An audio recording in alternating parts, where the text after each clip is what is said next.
Merci de nous choisir pour vous informer. Voici les titres de l'actualité de la semaine.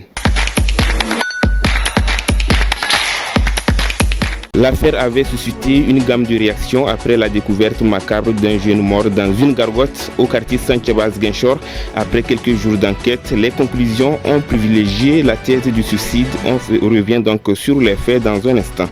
Agroécologie en Casamance, la Ditayel Doussouy a présenté son document stratégique Vision Oussouye 2026 aux autorités et aux partenaires. On fera également le point. Les femmes maraîchères de Niassi appellent à l'aide face aux problèmes d'accès à l'eau et manque de moyens de production. Le Sénégal a reçu des peines contre les homosexuels. Les députés ont adopté mercredi une nouvelle loi modifiant l'article 319 du Code pénal pour renforcer les sanctions. Actualité internationale des sports, mais aussi actualité nationale que vous suivrez dans cette édition.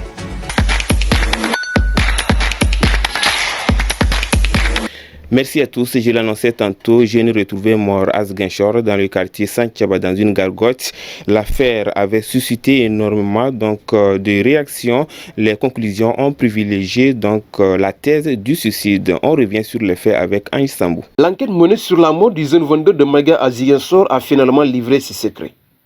Si cette mort subite du ressortissant malien a suscité beaucoup de commentaires et recentré le débat sur la recrudescence des cas d'agression et de meurtre à Ziguinchor, les enquêteurs ont quant à eux, après 3 jours d'investigation, conclu en un acte de suicide. Ils en veulent pour preuve l'absence de lutte constatée sur les lieux, le téléphone et recette du vendeur trouvés intacts. Ces constats ont été confirmés par le résultat de l'autopsie et témoignages évoquant l'état dépressif du défunt. Les conclusions citées plus haut ont par ailleurs conduit à la remise en liberté du suspect arrêté et la rétribution du corps à la famille pour des besoins d'inhumation. Une mot de trop qui interpelle à plus d'un titre les autorités compétentes à prendre des mesures urgentes pour mettre un terme à ce phénomène qui entre le sommet des Ziguinchorois, freine les activités économiques et menace la culture de cette localité connue pour sa stabilité. Après plusieurs mois de réflexion et d'action sur l'agroécologie en Casamance, la Ditayel Doussouy a présenté son document stratégique Vision Oussouye 2026 aux autorités et aux partenaires, ainsi qu'aux partenaires du projet. Compte rendu signé Alassane Guédiou. Après plusieurs mois de réflexion et d'activités concrètes sur l'agroécologie en Casamance, la Ditayel Doussouy a présenté le document stratégique Vision Oussouye 2050 aux autorités administratives, religieuses et chefs coutumiers en présence des partenaires techniques et financiers du projet. Aujourd'hui, c'est vraiment une journée spéciale pour la Ditayel parce que nous avons beaucoup travaillé sur les questions de la vision. Et aujourd'hui, c'est un plaisir pour nous de pouvoir présenter ce document aux autorités du département pour qu'ils se l'approprient et aussi la diffuser. Mais aussi, nous avons travaillé pour élaborer une charte et un document de structuration de la Ditayel qui va être un point de départ pour la mise en œuvre de cette vision. Et aujourd'hui, dans le cadre de cet atelier aussi, il est prévu de partager cette charte, mais aussi la structuration que nous avons réfléchie et nous pensons pouvoir aider à la mise en œuvre de cette vision. Venu présider la cérémonie de présentation du document, le préfet d'Oussouye a magnifié cette démarche entreprise par la Ditayel et ses partenaires. Commencer par saluer tous les acteurs qui ont pris part au processus de mise en œuvre, en tout cas de la réflexion relative à la mise en place de la Ditayel de Oussouye. Si la structuration n'est pas bien réussie, si la charte n'est pas connue de tous, ce sera difficile d'atteindre les objectifs et de relever les défis qui vont avec cette vision-là. Donc relativement aux questions agroécologiques, on sait que dans le département de Oussouye quand même, nous pouvons ne pas trop nous plaindre parce que nos pratiques sociales et culturelles sont en faveur, en tout cas, de l'agroécologie. Mais nous devons également admettre qu'il y a des menaces et des risques qui existent, d'où l'intérêt justement d'adopter une posture d'anticipation qui devrait permettre d'identifier ce que les uns et les autres devront faire, chacun dans son secteur de responsabilité et de compétences, pour qu'à l'horizon 2050, nous puissions toujours avoir, en tout cas, une situation agroécologique favorable au développement et pour l'épanouissement de la communauté. Il a également invité tous les acteurs à s'approprier ce projet et à respecter les engagements afin de relever les défis qui s'opposent à l'agroécologie. Comme on l'a dit, c'est des défis à relever. Qui dit défi dit engagement. C'est d'ailleurs pourquoi il y a une charte que les gens vont signer pour manifester, pour matérialiser leur engagement à travailler dans la synergie qui est en tout cas enclenchée pour justement relever ces défis qui se posent à nous. Donc j'ai tenu en tout cas à appeler les uns et les autres à être assez impliqués, assez motivés, assez engagés. Parce que quand on se met dans une dynamique comme telle, on n'a pas le droit en tout cas de démarrer, de s'arrêter en... Au-delà d'un simple document stratégique, Vision Oussouye 2050 se veut une feuille de route collective pour restaurer les écosystèmes, valoriser les ressources naturelles et faire de ce terroir un modèle d'économie vert en Casamance, où la protection de l'environnement rime avec développement durable et opportunités économiques pour les communautés locales. Les femmes maraîchères de Niass donc font face à des défis importants. Les problèmes s'articulent autour d'accès à l'eau et manque de moyens de production. C'est le reportage signé Seydou Guémé et Amadou Goudiaby. Le maraîchage est une activité agricole importante qui permet de fournir des légumes. À Toubacouta, village situé dans la commune de Niassia, les maraîchers cultivent des légumes et des fruits sur des parcelles de terre souvent petites mais très productives.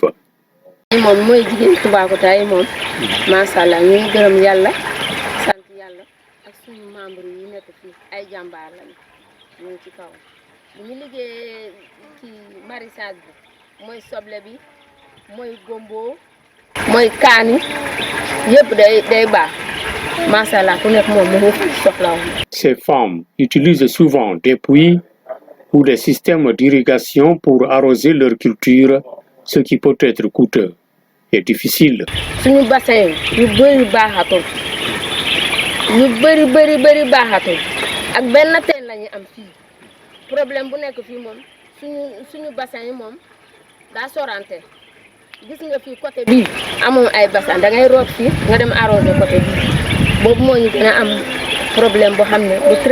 Le maraîchage est une source d'emploi pour les femmes et les jeunes de Toubacouta qui peuvent ainsi gagner leur vie et contribuer à l'économie locale.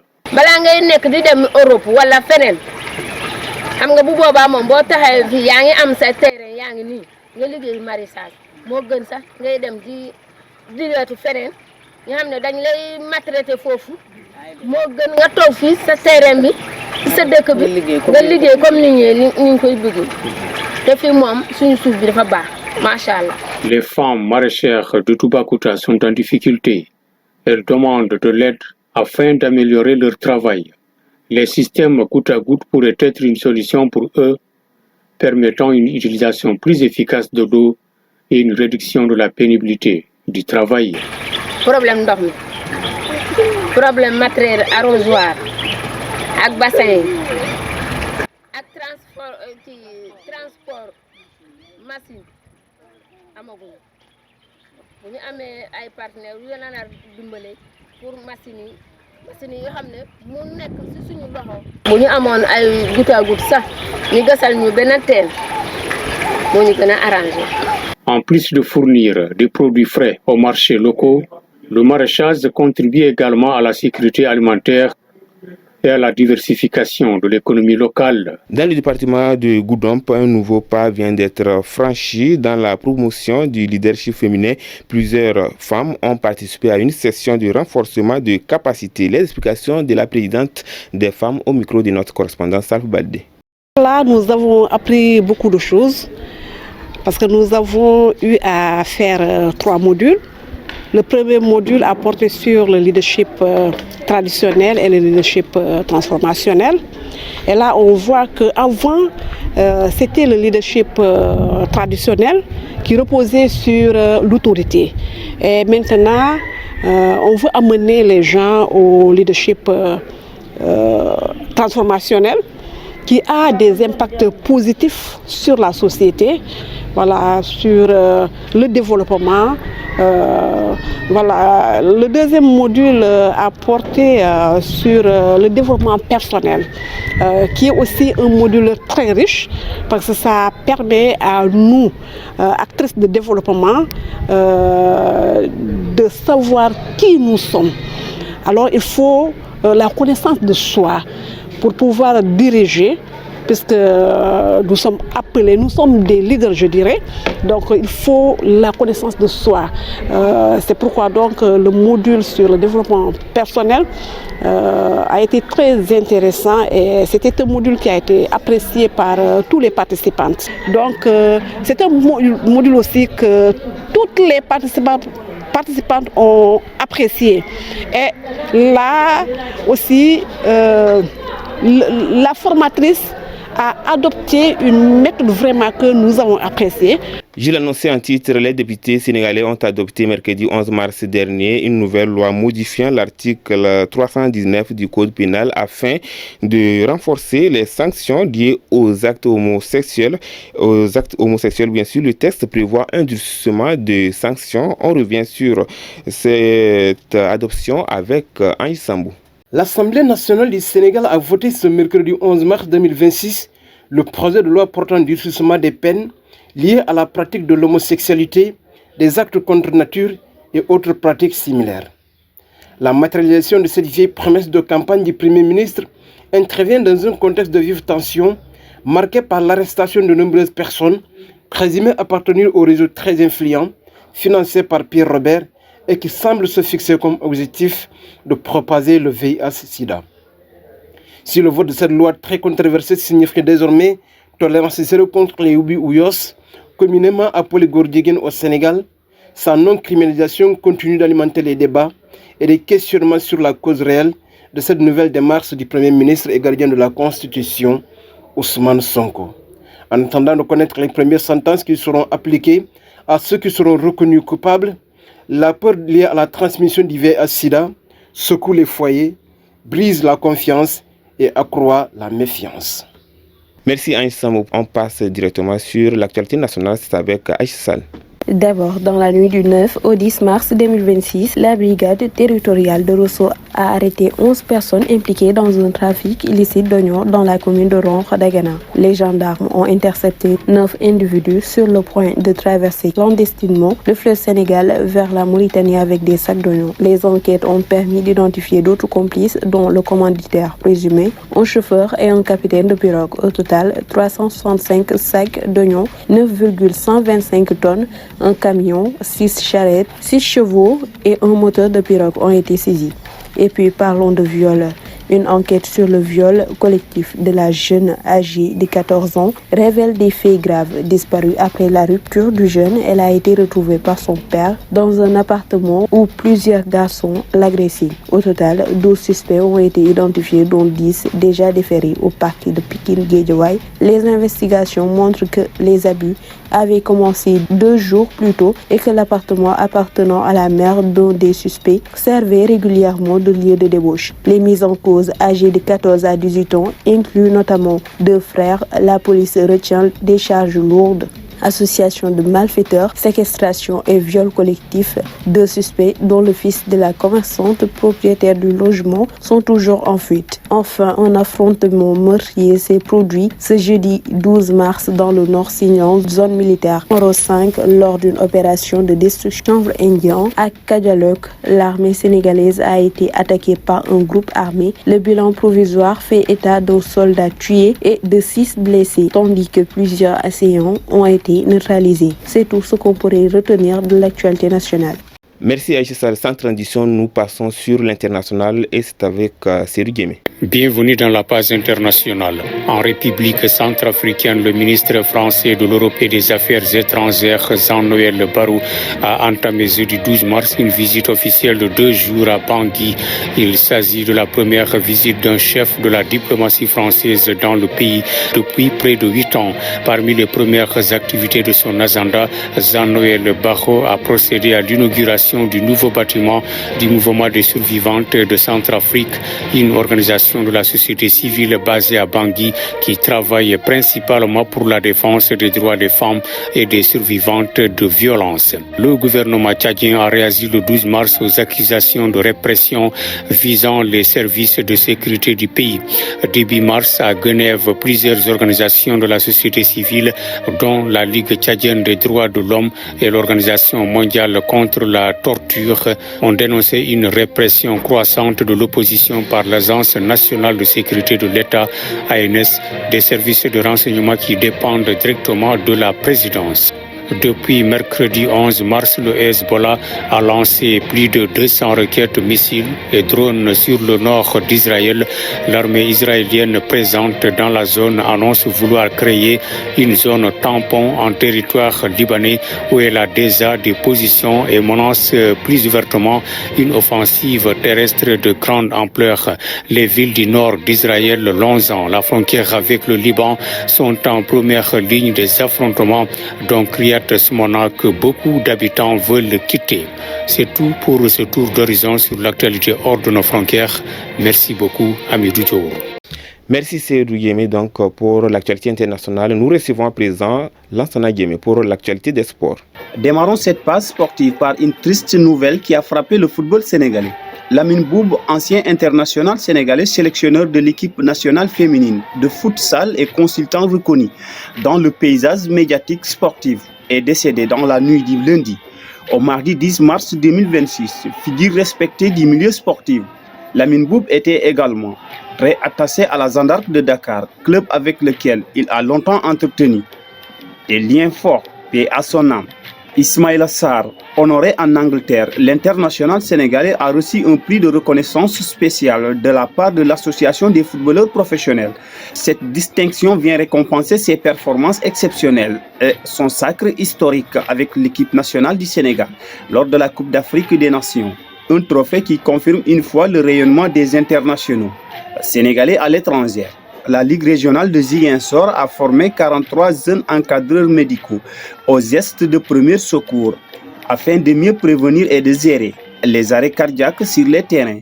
Une initiative qui place à la santé des joueurs au cœur des priorités sportives. Suivons le reportage que nous propose Lamine Touré et Amadou Goudiaby.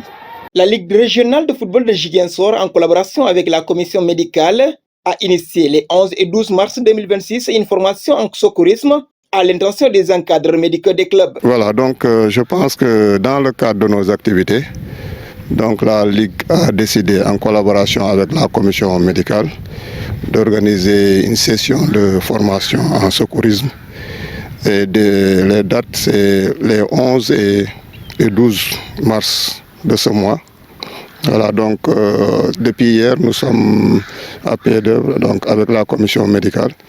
Donc avant ça, il y a eu des préparatifs donc, au niveau de la Ligue de football avec le président de l'organisation. Cette session avait pour objectif de doter les participants des compétences nécessaires pour intervenir efficacement face aux arrêts cardiaques. Un risque majeur sur les terrains de sport. Voilà, le but en fait c'est d'avoir des médicaux qui sont vraiment au tact, qui pourront prendre en charge les blessés. Tous on sait que de plus en plus, il y a beaucoup d'arrêts cardiaques sur les terrains, il y a beaucoup de problèmes de prise en charge des sportifs, raison pour laquelle nous avons voulu commencer par ce premier module de formation sur les gestes de base et au fur et à mesure nous allons dérouler, voir qu'est-ce qu'il faut encore faire pour mieux améliorer la prise en charge de nos jeunes sportifs. Au total, 43 jeunes de la région ont pris part à cette formation, renforçant ainsi le dispositif de prise en charge des victimes lors des compétitions. 43 jeunes ont été formés durant ces 2 jours de formation. Hier était une journée de formation théorique où on est revenu sur la plupart du temps sur les victimes qui sont inconscients et qui respirent, et aussi les victimes qui sont inconscients et qui ne respirent pas, à savoir l'arrêt cardiaque. Donc on a déroulé pratiquement ces 2 situations. En dehors de ça aussi, nous avons parlé des victimes de traumatisme crânien sur le terrain, qui est un accident qu'on voit de plus en plus et qui nécessite une bonne prise en charge initiale avant que les secours, l'équipe d'intervention, à savoir le SAMU ou bien les sapeurs-pompiers, ne puissent intervenir. En misant sur la prévention et la réactivité, Le football régional de Ziguinchor prouve que la santé des joueurs est aussi essentielle que la victoire sur le terrain. Nous terminons par la Ligue 1 de football professionnel au Sénégal. Au programme, ce dimanche 15 mars 2026, Cambérène fera face à l'Union sportive de Ouakam. Dakar Sacré-Cœur joue contre Aslem de Dakar. Tenguej FC joue contre Sonacos. Le Djaraf fera face à Walidan. Le Casasport à son tour fera face à Azel de Rifix. Au stade Aline Sitoé Diatta de Ziguinchor, Stade de Mbour joue contre AS Pikine. IS Gorée joue contre la Linguère de Saint-Louis. C'est ici que prend fin l'actualité des sports à Midou. Merci Lansana, c'est également donc la fin de cette édition. Merci de nous avoir suivis. On se donne rendez-vous à la semaine prochaine. Merci, portez-vous bien.